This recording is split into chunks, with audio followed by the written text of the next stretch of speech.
Coucou tout le monde, j'espère que vous allez bien. Je vous retrouve aujourd'hui pour la seconde partie des livres sur les classiques.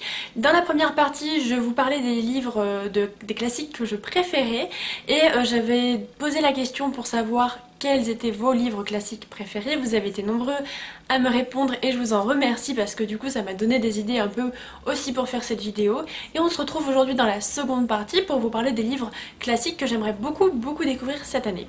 On va commencer par les livres que j'aimerais lire cet été, ou en tout cas plutôt vers la période printemps-été, puisque c'est des livres qui se passent sur une île. Le premier, il s'agit du bien connu Robinson Crusoe de Daniel Defoe. En plus, je trouve la couverture anglophone vraiment très jolie et je pense que je le prendrai sûrement en anglais. Voilà, Robinson Crusoe, tout le monde connaît, le mythe est devenu... Enfin, le personnage est devenu mythe du coup. Et c'est vrai que c'est une histoire qui m'attire beaucoup.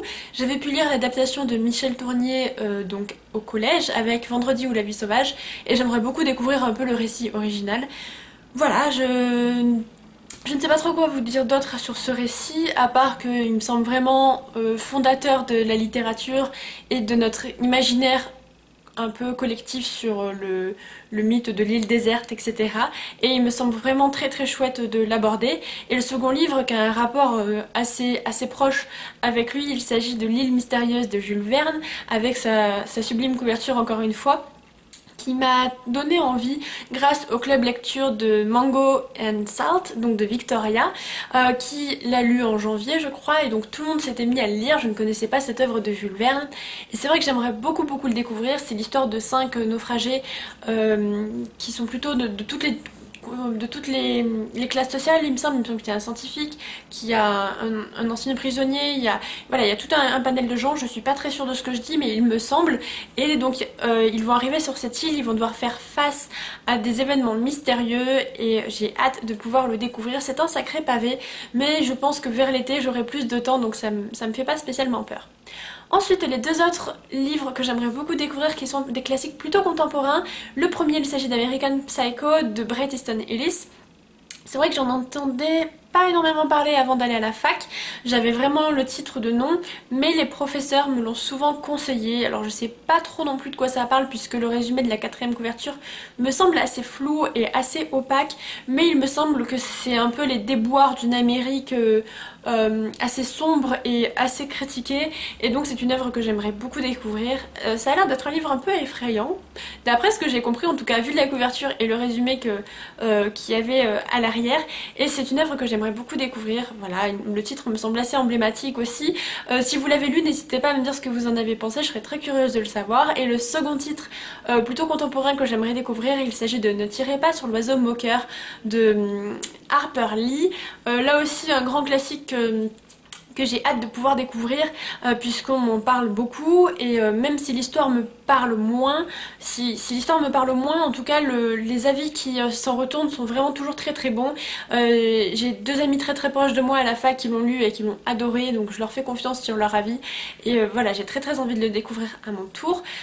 Donc voilà, là à nouveau, si vous l'avez lu, n'hésitez pas à m'en parler. Ne tirez pas sur l'oiseau moqueur, c'est l'histoire d'un homme qui va devoir défendre un noir dans l'Amérique un peu dans la ségrégation raciale, un noir accusé d'un viol, et voilà, donc cet homme, c'est le papa de deux enfants je crois, va devoir défendre ce monsieur, et donc voilà, il paraît que son histoire est vraiment incroyable. En tout cas j'aimerais beaucoup la lire, donc n'hésitez pas à me dire ce que vous en avez pensé si vous l'avez lu.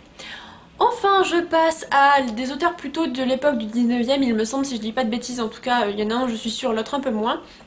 Un auteur que j'aimerais énormément découvrir, et ça s'est vraiment sorti dans vos commentaires dans la précédente vidéo lorsque vous m'en avez parlé. Le premier, il s'agit de Notre-Dame de Paris de Victor Hugo. Alors c'est vrai qu'il y en a plusieurs de Victor Hugo dans lesquels j'aimerais me lancer. Il y a L'Homme qui rit que j'avais vu au cinéma et que j'avais vraiment aimé, que j'avais trouvé très esthétique, très beau, presque magique, etc. Et ça m'avait vraiment donné envie de le lire. Il y a également Les Misérables, mais Les Misérables, donc j'avais vu la comédie musicale faite par les Américains, que j'avais beaucoup aimé pour connaître un peu plus l'histoire, mais le livre me semble encore un peu inaccessible, et ça m'inquiète puisque voilà, c'est énorme, c'est des gros pavés, donc je sais pas trop. En revanche, Notre-Dame de Paris, ça me plaît beaucoup plus, et ça me parle beaucoup plus, notamment avec l'adaptation qu'on avait faite Disney, même si je sais bien que c'est loin de ça, mais je trouve que l'imaginaire me correspondrait peut-être un peu plus, et vu que c'est un tome, ça sera peut-être plus facile pour moi de le lire en tout cas. Voilà, c'est un livre que j'aimerais beaucoup découvrir, son histoire avec le bossu Notre-Dame, Esmeralda, etc. C'est des personnages que j'aimerais beaucoup découvrir dans le roman de Victor Hugo. En tout cas, à chaque fois que j'ai étudié des poèmes ou des extraits de Victor Hugo, ça a été toujours un gros coup de cœur. C'est un auteur que j'aime beaucoup, en tout cas dans les extraits qu'on m'a passés en cours, donc j'aimerais vraiment le découvrir dans ce classique. Et le dernier classique que j'aimerais découvrir, donc ça fait 6 il me semble. C'est le dernier petit bonus, ça fait peut-être plus, je sais plus ce que je dis. C'est Jane Eyre. Voilà, c'est un livre que tout le monde me conseille sur la blogo. Je crois que c'est le classique qu'on m'a le plus conseillé sur la vidéo précédente et sur les photos, la photo Instagram que je vous avais postée. C'est vraiment le classique qui ressort. Et c'est vrai que j'avais commencé un peu les Odes de Hurlevent, mais je trouvais que c'était pas la même auteure, mais c'est une des sœurs et du coup, enfin pour moi ça se rejoint quand même. C'est vrai que j'aimerais beaucoup découvrir Jane Eyre, mais les Odes de Hurlevent, en tout cas les premières pages que j'en avais lues, c'était assez froid, très automnal, et du coup ça m'avait pas accroché immédiatement, donc j'avais pas continué pour l'instant, hein. Je compte bien le lire un jour, mais du coup Jane Eyre me semblait dans la même optique. Ça a l'air d'être un sacré pavé, mais voilà, tout le monde m'en a dit que du bien, et il y a quelqu'un qui a dit que je trouvais ça très intéressant. C'est le livre que tout le monde pense qu'il va être long et ennuyeux, mais que tout le monde aime finalement, donc je me dis que ça résume peut-être bien mon a priori sur ce livre, et que je risque de grandement aimer cette histoire, donc j'espère la lire très prochainement. Et en plus je trouve que cette couverture là est très belle, donc j'aimerais beaucoup me la procurer. Voilà pour les classiques. Cette vidéo est à présent terminée, j'espère qu'elle vous aura plu, qu'elle vous aura donné envie de découvrir certains classiques plus 19e siècle et peut-être plus contemporains.